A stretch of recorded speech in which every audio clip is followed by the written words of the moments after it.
cardíacas.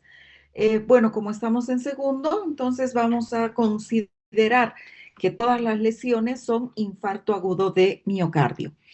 Pero recalco que estas enzimas son utilizadas para el diagnóstico de lesiones cardíacas. ¿Por qué son importantes las enzimas cardíacas? Estas enzimas cardíacas son biomoléculas que se encuentran presentes en las células miocárdicas y que participan de funciones metabólicas que son, obviamente, estamos hablando del corazón, vitales. Dentro de estas funciones destacan, por ejemplo, la contracción muscular y la producción de energía. Cuando se produce una lesión en las células cardíacas, como un infarto agudo de miocardio, entonces estas enzimas van a ser liberadas hacia el torrente sanguíneo como consecuencia de la ruptura de las membranas celulares.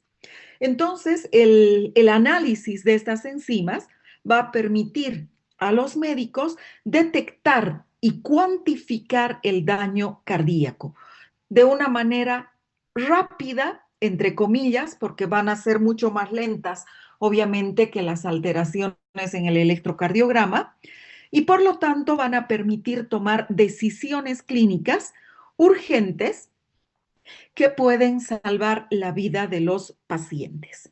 Entonces, vamos a ver qué es lo que sucede con estas enzimas. Aquí tenemos un esquema del algoritmo clínico de todo lo que se conoce como síndrome coronario agudo. Entonces, cuando se sospecha de un paciente con cualquier tipo de lesión cardíaca, que se caracteriza por dolor torácico o posiblemente disnea, mareo o pérdida de la conciencia. Entonces se va a hacer una breve anamnesis, una exploración física y lo primero que se tiene que realizar es un electrocardiograma. Eh, Ustedes en fisiología van a ver cómo se eh, interpreta el electrocardiograma. Entonces, ¿qué es lo que tenemos? Podemos tener un síndrome coronario agudo con elevación de lo que se conoce como la onda ST. Entonces, en este caso, lo que se va a tener es un infarto de miocardio con elevación de la onda ST. Y el tratamiento directamente, ya se ha confirmado el infarto con el electrocardiograma, va a ser el tratamiento de reperfusión, es decir, eh, el tratar de desbloquear la arteria obstruida. Obviamente este tratamiento debe ser lo más rápido posible y al paciente se lo va a hospitalizar. ¿Qué pasa si es que el electrocardiograma sale normal o inespecífico? Es decir, que no hay esta elevación en la onda ST. Entonces aquí tenemos una posibilidad de que se trate de una arritmia o de una angina inestable o que se trate de un infarto de miocardio, pero sin elevación de la onda ST. Entonces, en este caso, se va a repetir el electrocardiograma y se va a hacer la determinación seriada de los marcadores cardíacos durante por lo menos 24 horas. Entonces, estos marcadores cardíacos son los que los vamos a estudiar ahora. Entonces, ¿cuáles podrían ser los hallazgos? Si son positivos, entonces aquí se diagnostica ya una angina inestable o un infarto agudo de miocardio sin elevación de la onda ST. En este caso, el tratamiento también es hospitalización y dar el tratamiento adecuado al caso. Si es que todas las pruebas fueran negativas, entonces se va a descartar de forma eficaz el síndrome coronario agudo y el paciente puede haber tenido un episodio, no sé, de una isquemia cardíaca o una prueba. Y para este caso lo que hay que hacer es realizar una prueba de esfuerzo. Si es que la prueba de esfuerzo da positiva, entonces hay que darle un tratamiento adecuado y si da negativa, pues ya se le da de alta al paciente. Entonces, para eso es que se solicitan estas enzimas cardíacas. Uno, para el diagnóstico de infarto agudo de miocardio. Dos, para realizar un pronóstico y para determinar lo que se conoce como la estratificación del riesgo, es decir, clasificar a los pacientes en grupos de alto, de mediano o de bajo riesgo. Y tres, para hacer un seguimiento de la evolución y la detección rápida en caso de que hubiese un segundo infarto. Muy bien. ¿Cuáles son las enzimas que van a ser utilizadas para el diagnóstico de infarto? En primer lugar, tenemos al aspartato aminotransferasa. Ya habíamos hablado de esta enzima. Es una enzima que tiene tres localizaciones. Tiene una localización hepática, tiene tres isoenzimas, tiene una isoenzima hepática, tiene una isoenzima miocárdica y tiene una isoenzima muscular esquelética. Vamos a hablar ahora específicamente de la isoenzima cardíaca. Esta isoenzima cardíaca, aunque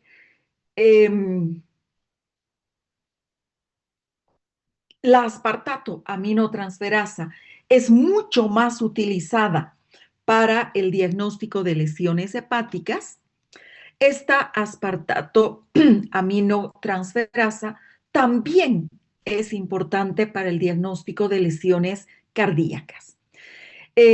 Al igual que lo que sucede en el hígado, esta presenta dos localizaciones dentro de la célula cardíaca y tenemos la fracción citosólica y tenemos la fracción mitocondrial. Entonces, la localización específica es en el citoplasma de los cardiomiocitos y en las mitocondrias. ¿Qué significa? Cuando es liberada la fracción citosólica, entonces va a ser como consecuencia de un daño leve o una elevación precoz de un infarto agudo de miocardio. Mientras que si se eleva la fracción mitocondrial, esto significa una liberación como consecuencia de la necrosis, una necrosis celular que puede ser severa. El corazón, de manera ya específica, tiene una proporción considerable de aspartato aminotransferasa mitocondrial.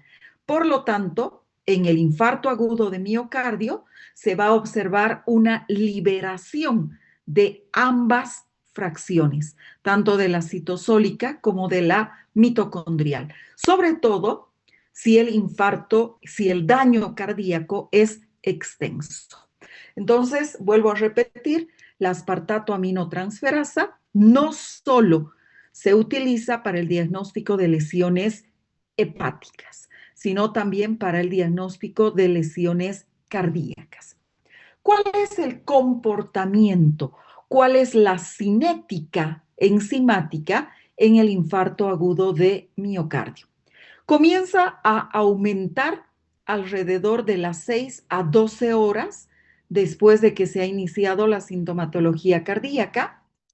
Presenta un pico máximo alrededor de las 24 a 36 horas y regresa a valores de referencia entre el tercer y el quinto día.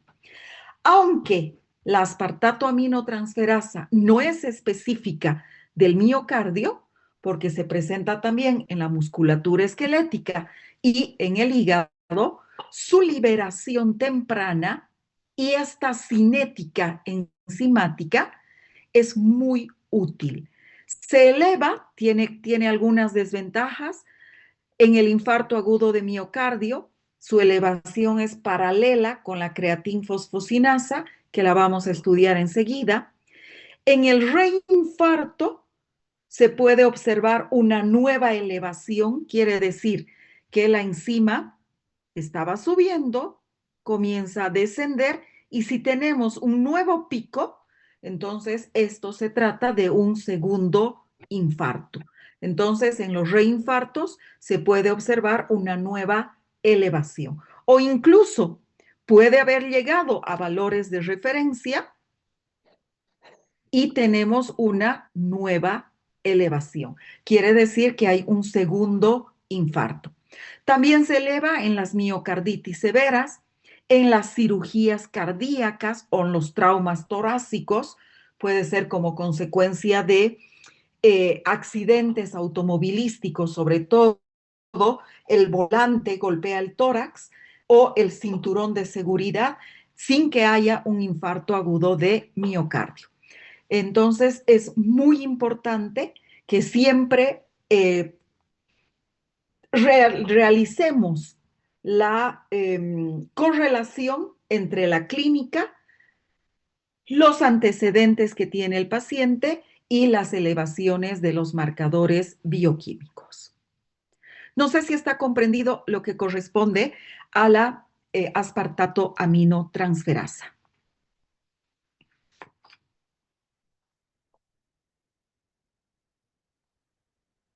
Muy bien. Sí, ¿Qué doctora. pasa? Perfecto. ¿Qué pasa con la lactato deshidrogenasa? Es una nueva enzima, se la abrevia como LDH. Es una enzima que tiene mucha importancia clínica debido a que esta enzima eh, es una enzima que va a ser muy utilizada en el diagnóstico. Presenta 5 isoenzimas que se las abrevia como LDH1, LDH2, LDH3, 4 y 5. Entonces, son enzimas, son isoenzimas que se utilizan en el diagnóstico. La lactato deshidrogenasa es una enzima que se encuentra ampliamente distribuida. Aquí podemos ver corazón, eritrocitos, riñones, leucocitos, pulmón, vaso, páncreas, hígado, músculo esquelético. Incluso a nivel de la piel se encuentra la lactato deshidrogenasa. ¿Por qué? Porque la lactato deshidrogenasa es una enzima, en primer lugar, intracelular, que cataliza la conversión reversible del lactato a piruvato.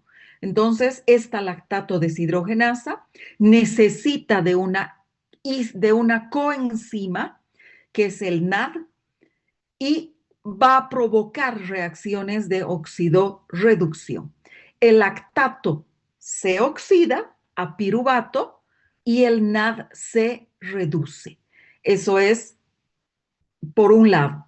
Pero como es una reacción reversible, esta lactato deshidrogenasa también puede provocar la reducción del lactato, perdón, del piruvato a lactato y el NAD reducido se oxida a NAD. Entonces es una enzima muy importante. Sobre todo es una enzima cuando se produce la glucólisis en condiciones anaeróbicas. Vamos a ver que la glucólisis anaeróbica tiene como producto final lactato. Y este lactato inmediatamente puede ser oxidado a piruvato. Y este piruvato sale a circulación sanguínea, llega al hígado y en el hígado concluye la glucólisis, ya en condiciones aeróbicas. Esto vamos a ver con mucho detalle cuando estemos hablando del metabolismo de los hidratos de carbono. Entonces, esa es la función de la lactato deshidrogenasa y por este motivo es que se encuentra prácticamente en todas las células de nuestro organismo. Las isoenzimas que se encuentran en mayor cantidad, ya las habíamos mencionado, son la LDH1, la LDH2, 3, 4 y 5. La que nos interesa en este caso es la lactato deshidrogenasa isoenzima 1, que es justamente la que se encuentra a nivel de la musculatura cardíaca. Esta lactato deshidrogenasa va a tener una elevación típica en el infarto agudo de miocardio. Va a comenzar a elevarse mucho más tarde de lo que se eleva el resto de las enzimas cardíacas. Comienza a elevarse entre las 12 y las 24 horas después del infarto, es decir, que se eleva mucho más tarde. Alcanza su pico máximo alrededor de las 48 a 72 horas, pero tiene una ventaja que persiste elevada por hasta 14 días. Entonces, a pesar de que comience a elevarse tarde, también se mantiene tarde. Eso sucede en el primer infarto. Esta lactato deshidrogenasa es mucho más utilizada para el diagnóstico del segundo, si es que este segundo infarto se produce antes de los 14 días. ¿Por qué? Porque como ya está elevada, entonces supongamos que hay un segundo infarto, qué sé yo, 4 días después, el resto de las enzimas ya ha regresado a valores de referencia. Pero como esta sigue elevada, su elevación va a ser muy rápida. Va a ser la primera en elevarse en el segundo infarto. Por eso es que la lactato deshidrogenasa tiene una importancia clínica diagnóstica en el segundo infarto, más que en el primero. Obviamente, aparte de la elevación en el infarto agudo de miocardio, tenemos otras situaciones en las que también vamos a tener elevación. Como proviene una fracción de los eritrocitos, entonces en las anemias hemolíticas vamos a tener también liberación. El mecanismo es la destrucción de los eritrocitos. En los procesos neoplásicos, como los linfomas, las leucemias, los carcinomas, vamos a tener liberación primero por necrosis tumoral o por proliferación, por multiplicación celular eh, exagerada. Dependiendo dónde sea el proceso neoplásico, pues la enzima predominante también va a ser variable. En las hepatitis agudas, como consecuencia de la necrosis hepatocelular, vamos a tener la elevación de la 4 y de la 5. En las pancreatitis, como consecuencia de la necrosis glandular o del proceso inflamatorio, la 3. En los procesos musculares, la rhabdomiólisis como consecuencia de la necrosis muscular esquelética, la LDH5, y en las enfermedades pulmonares agudas, como consecuencia de lesiones parenquimatosas pulmonares, la LDH3. Vamos a hablar específicamente, al igual que lo estamos haciendo, de la fracción miocárdica, también vamos a hablar de la fracción hepática. Aquí hay un pequeño resumen, vamos a ahondar un poco más en la utilidad de esta cuando hablemos de enfermedades hepáticas, ¿sí? Y vamos a indicar lo siguiente. Si bien la alaninoaminotransferasa y la aspartato-aminotransferasa, que las hemos denominado como las hermanitas, son mucho más específicas del daño hepático, la lactato deshidrogenasa tiene un valor complementario. La elevación de la lactato deshidrogenasa, cuando tiene un patrón isquémico, ¿sí? Va a provocar la elevación de la lactato deshidrogenasa 5. Entonces, en este caso, vamos a tener, aquí está, este es el isquémico en la hepatitis anóxica, que es lo que va a suceder. ¿Por qué se puede producir una hepatitis anóxica? Como consecuencia, por ejemplo, de un daño pulmonar o de un daño cardíaco, porque no llega una cantidad necesaria y suficiente de sangre al hígado y como consecuencia de esto no llega una cantidad suficiente de oxígeno.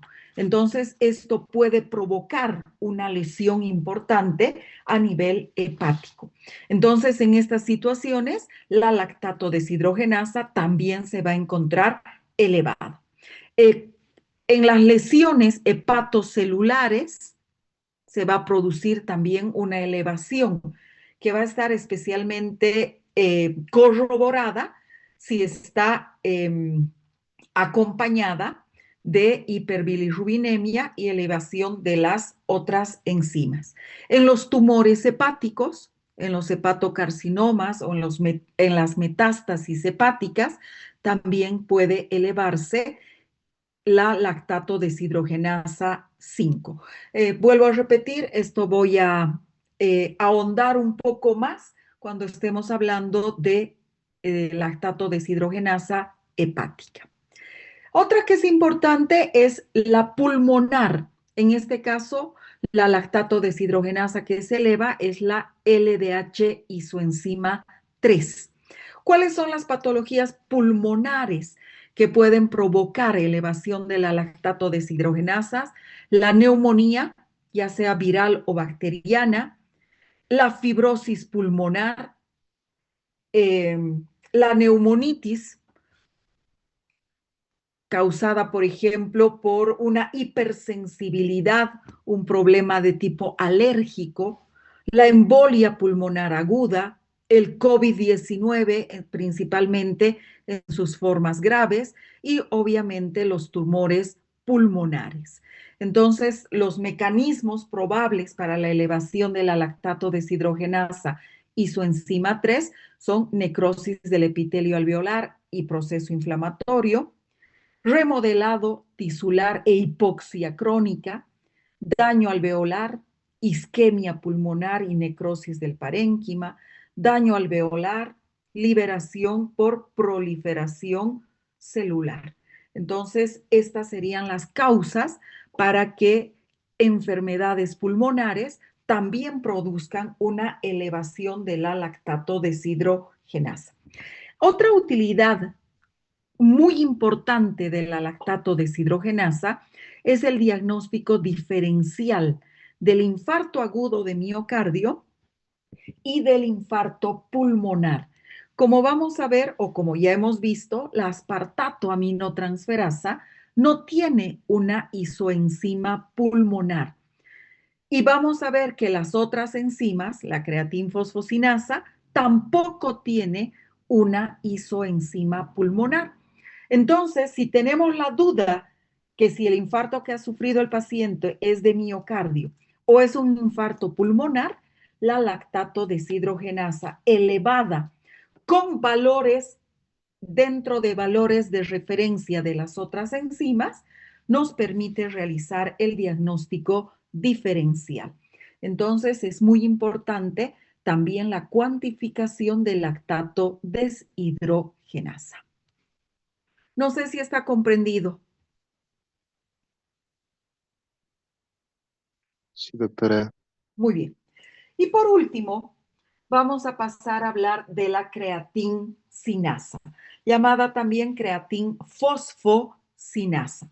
Se la puede abreviar simplemente como CK o como CPK, creatinsinasa o creatinfosfosinasa. En el caso de la creatinfosfosinasa, es una enzima predominantemente citosólica que cataliza también una reacción reversible de conversión de la creatina, que es una proteína, a fosfocreatina.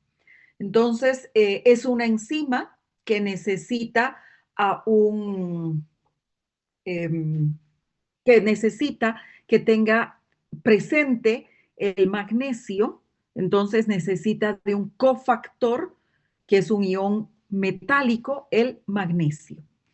Eh, Obviamente, si vamos a provocar la fosforilación de la creatina en presencia de ATP. Eh, el ATP se va a comportar como donador de los grupos fosfato.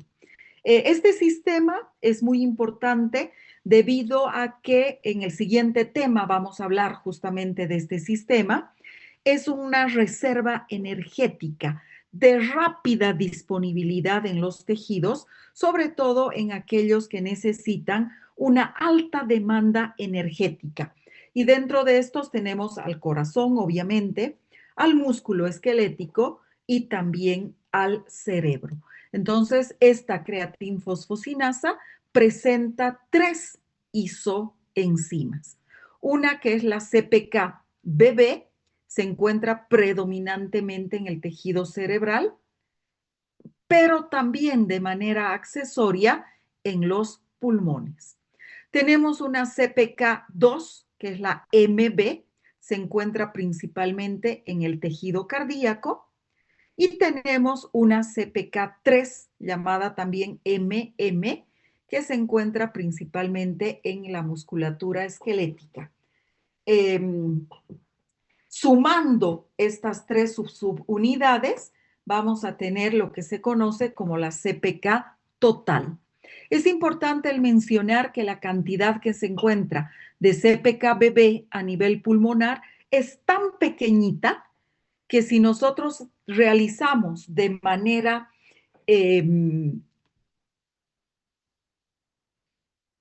sin lesión pulmonar, si nosotros realizamos una determinación de CPK-BB en suero o en plasma sanguíneo, vamos a tener un valor prácticamente cero. ¿Por qué? Porque las técnicas habituales no tienen, no me van a identificar a esta CPK pulmonar. Por lo tanto, la fracción encefálica se encuentra o va a ser cuantificada en líquido cefalorraquídeo. No se va a cuantificar habitualmente en sangre, en muestras sanguíneas. La creatinfosfosinasa va a ser liberada de cualquiera de estos tres tipos de células luego de una lesión irreversible. Es una prueba muy sensible, pero poco específica de infarto agudo de miocardio. ¿Por qué? Porque no solamente se eleva cuando hay infarto. Si el paciente ha sufrido infarto y se golpea la musculatura esquelética, como hay una fracción que proviene del músculo esquelético, va a aumentar en mayor cantidad. Esta creatinfosfosinasa total va a comenzar a elevarse alrededor de las 3 a las 6 horas postinfarto, presenta una concentración máxima alrededor de las 18 a 24 horas y regresa a la normalidad entre el tercer y el cuarto día. Estamos hablando de la CPK total, la suma de todas las fracciones.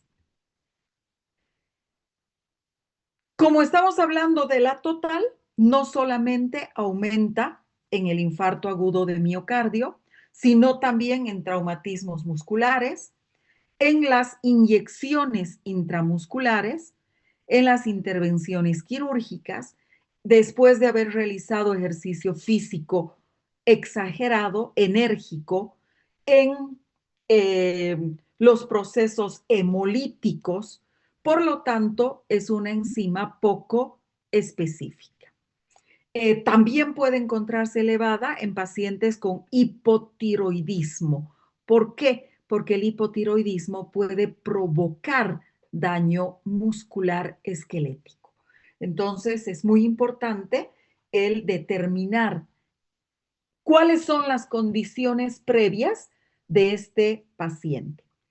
Hemos hablado de una isoenzima cerebral, pero esta enzima, esta isoenzima CPK-BB, se va a encontrar normal cuando los trastornos neurológicos sean motores. ¿Cuáles son esos trastornos motores? La miastenia y en el Parkinson. No hay lesión de la célula nerviosa, no hay lesión encefálica. Por lo tanto, los niveles de creatinfosfocinasa y su enzima cerebral son normales. ¿Qué pasa con la isoenzima cardíaca? La CPK-MB es la que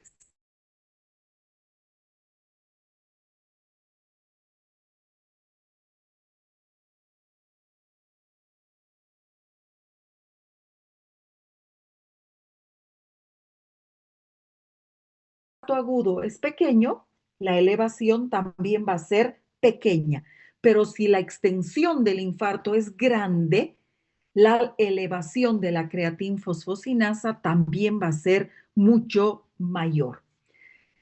Aparece cuál es la cinética enzimática. Aquí ya estamos hablando específicamente de la miocárdica.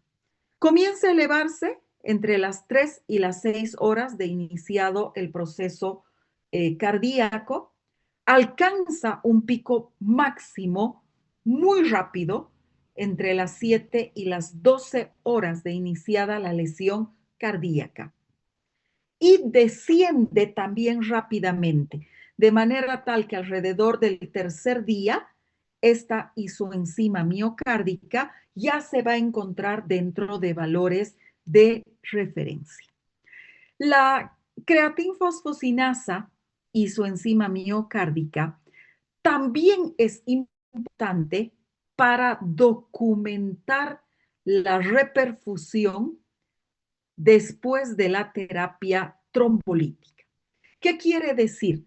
Que nosotros tenemos un infarto clínico, electrocardiográficamente comprobado, enzimáticamente comprobado. Entonces, lo que vamos a hacer es tratar de desobstruir la arteria lesionada, la arteria obstruida. Entonces, ¿qué es lo que va a pasar con la creatinfosfocinasa y su enzima miocárdica? La enzima estaba elevada, posiblemente estaba comenzando a bajar o estaba elevándose. Entonces, como su pico enzimático es muy rápido, generalmente la terapia de reperfusión se la realiza después de las 7 a las 12 horas. Pero, ¿qué es lo que va a suceder si la terapia ha sido efectiva? Entonces, vamos a tener un segundo pico. Quiere decir que la enzima, que estaba ya descendiendo, va a volver a elevarse. Si es que la terapia es efectiva, entonces se va a tener un segundo pico de creatinfosfocinasa y su enzima miocárdica. Si la terapia no ha sido efectiva, la isoenzima va a continuar descendiendo. Entonces es muy útil esta isoenzima para documentar la reperfusión después de una terapia trombolítica. Entonces hemos desobstruido la arteria y vamos a tener un segundo pico a nivel de la creatinfosfocinasa y su enzima miocárdica. No sé si está comprendido.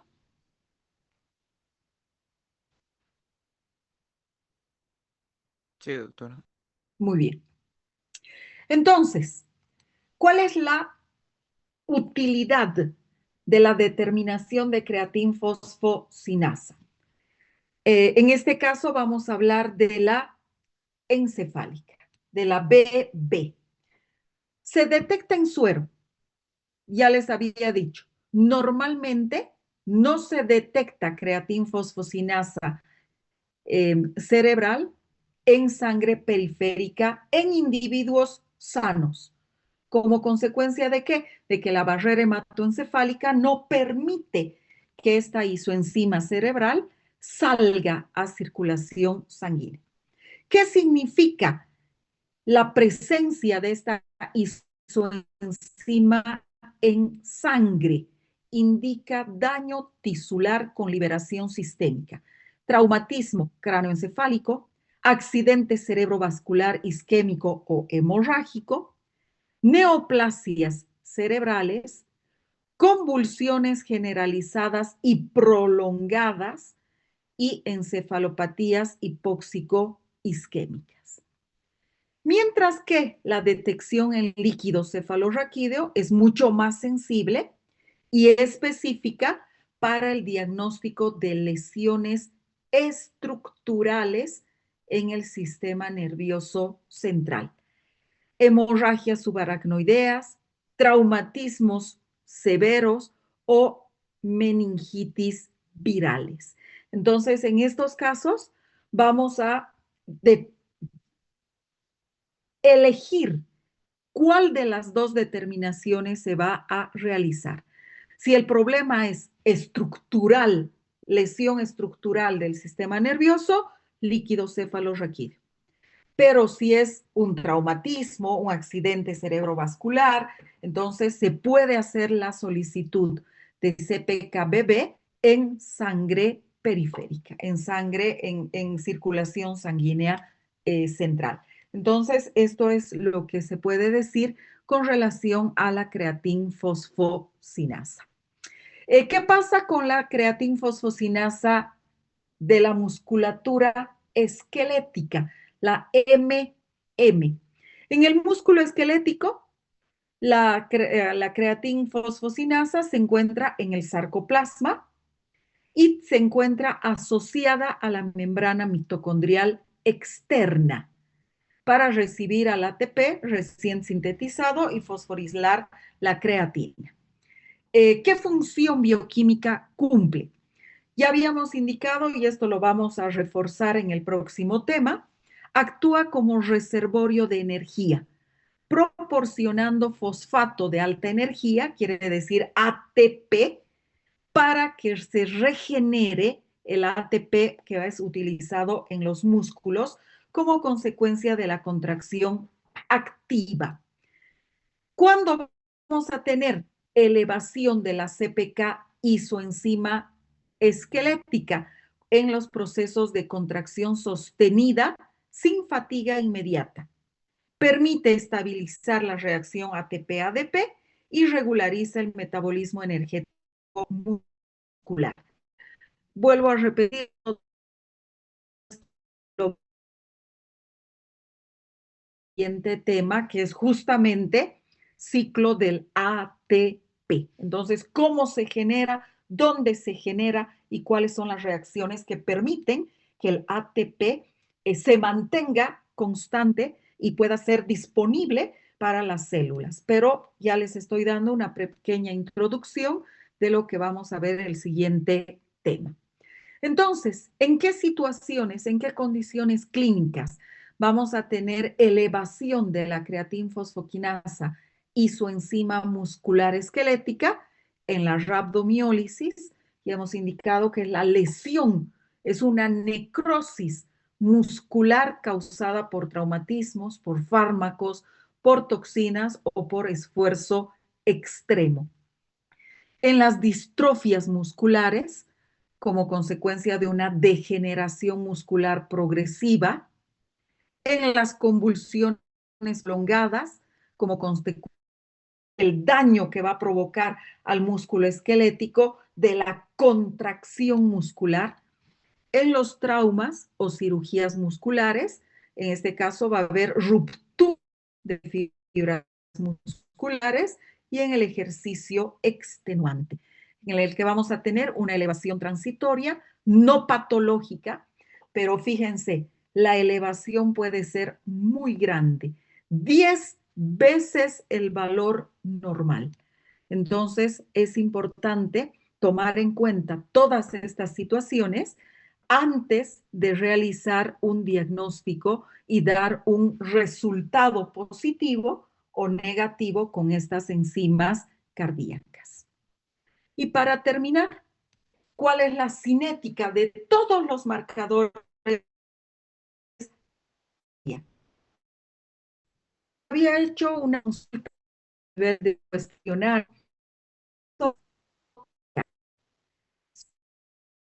mioglobina y las troponinas, principalmente la troponina I. Entonces,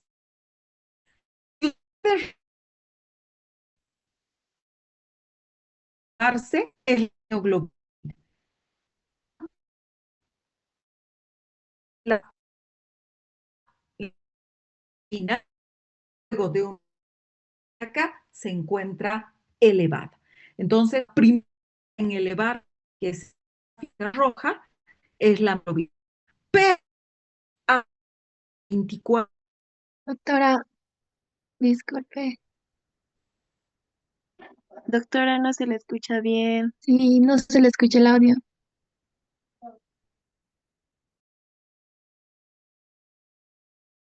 Recording stopped.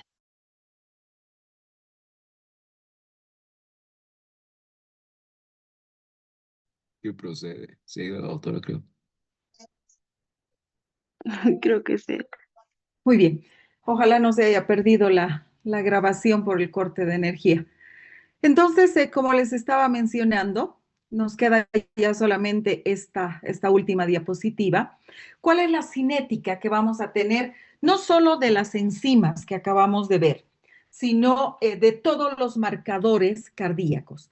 Habíamos mencionado que aparte de estas enzimas, teníamos dos proteínas. Por un lado, la mioglobina y por otro lado, las troponinas.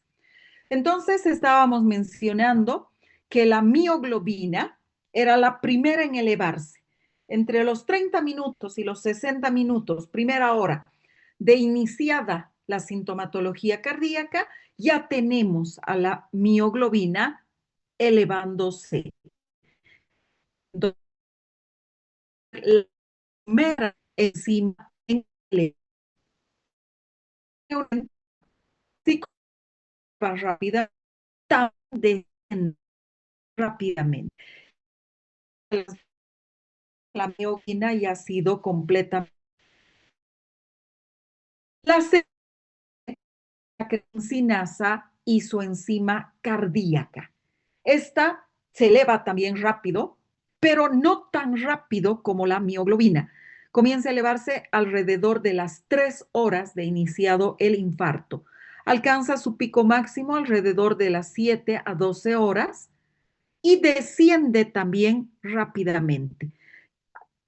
Generalmente alrededor de las 48 horas ya está dentro de valores de referencia.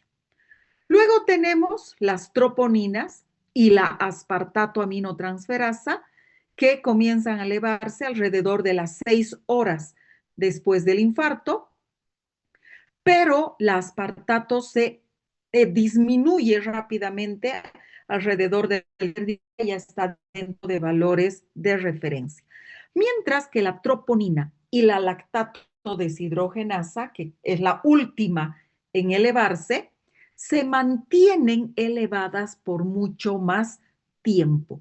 Entonces, estas dos son las que permiten no solo diagnosticar el infarto, sino lo que les había mencionado, diagnosticar el segundo infarto, ya sea la lactato deshidrogenasa o la troponina I, son las que se van a elevar rápidamente en caso de que exista un segundo infarto. ¿Por qué?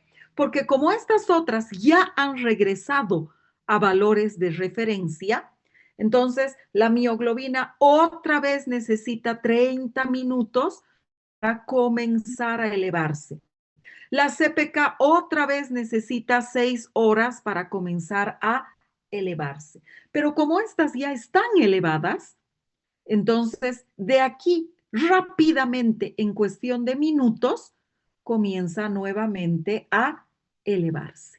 No sé si están comprendidas cómo se utilizan, cuál es la cinética de estos marcadores cardíacos y en qué situaciones los vamos a solicitar.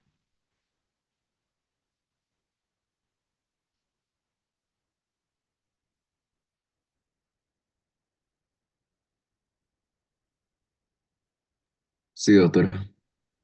Ok, bien. De todas maneras, vamos a volver a hablar de ellos cuando hagamos y resolvamos los casos clínicos en las prácticas. Muy bien, con esto habríamos concluido lo que tenía preparado para el día de hoy. Enzimas hepáticas las vamos a dejar para concluir la próxima semana. No vamos a pasar clases teóricas ni prácticas lunes ni martes. Entonces, directamente nos veríamos el día miércoles y a partir de ese día, pues ya nos vamos a ver toda la semana. Tengan todos ustedes un lindo fin de semana. Aprovechen el día lunes en la facultad, no hay clases.